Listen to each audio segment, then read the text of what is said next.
ক্যানাডাতে একটা জিনিস আমার খুব পছন্দ হয়েছে, মানে আমি এখানে আসার পরে না আমার একদম আসতে ইচ্ছা করেনি। মানে সবার কাছে শুনেছি এত ঠান্ডা এত ঠান্ডা, ভালো লাগে না, ক্যানাডাতে প্রচুর ঠান্ডা। আর সত্যি শীতকালে এখানে খুব ঠান্ডা, মানে শীতকালে বেরোনোর জন্য মানে 4-5টা লেয়ার এরকম পরে তারপরে বেরোতে হয়। কিন্তু গরমকালটা আবার ততটাই সুন্দর। শীতকালটাও সুন্দর, শীতকালটা বরফে ঢাকা থাকে, চারিদিকে পুরো স্নোতে ঢাকা থাকে, দেখতে অপূর্ব লাগে, বাট বেরোনোর সময় খুব কষ্টকর।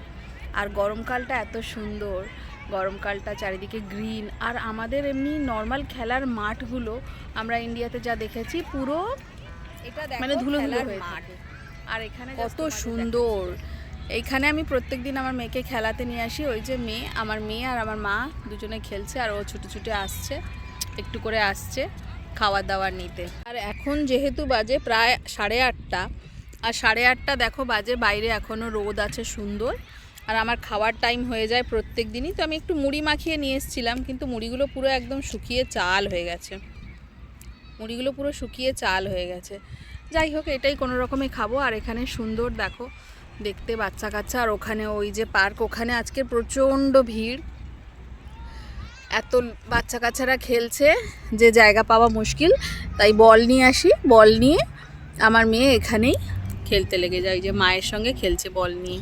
এখানে অনেকেই খেলে। আর মাঠগুলো দেখেছো কি সুন্দর, সবুজে পুরো ভরা, এত সুন্দর এখানে মাঠগুলো, দারুণ লাগে। আর 8:30 বাজে, বুঝতেই পারছো কত সুন্দর রোদ। এক পাশে গ্রিন মাঠ আর এক পাশে লম্বা লম্বা বড় বড় বিল্ডিং, শেষ আর হচ্ছে না, এত লম্বা লম্বা বিল্ডিং। এই বিল্ডিংটা দেখো জাস্ট, কত লম্বা বিল্ডিং। ওই পাশটা রাস্তা, ওখান দিয়ে আমরা হেঁটে এসেছি। ওখানে আমার শাশুড়ি মা বসে আছেন। একটা গুরুত্বপূর্ণ তথ্য আমি জানি না, অনেকেই জানে, হয়তো অনেকেই জানে, আজকালকার মডার্ন জমানার আর কি সবাই ফোন গুগল সার্চ করে এগুলো সবাই জানে। তবে ক্যানাডাতে একটা জিনিস বলি, এখানে না বাচ্চাদের মানে ছোট বাচ্চাদের আর আপ টু 18 ইয়ার্স পর্যন্ত গভর্নমেন্ট থেকে টাকা দেয়।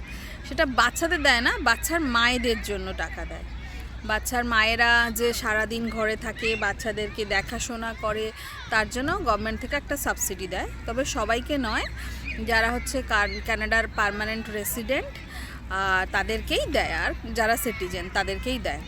মানে এটা একটা অনেক বড় হেল্প, যে একটা মায়েরা, মানে এখানে ক্যানাডার এত কস্টলি যে এখানে সবাইকেই মোটামুটি দুজনকেই কাজ করতে হয়, মানে হাজব্যান্ড ওয়াইফ দুজনকেই কাজ করতে হয়। কিন্তু যেহেতু ছোট বাচ্চা হলে মায়েদের পক্ষে সম্ভব নয় কাজ করতে যাওয়া, তাই কি হয় না এখানে তখন, মানে তখন নয় এমনিতেই আর কি, গভর্নমেন্ট থেকে একটা সাবসিডি দেয়। এটা খুবই ভালো জিনিস, যদিও আমি এখনও পাইনি, মানে যেহেতু আমরা এখানের পিআর নই বলে। কি করছো? এখানে এখানে এখানে দাও, এখানে দাও মাম্মা, মাম্মা মাম্মা মাম্মা।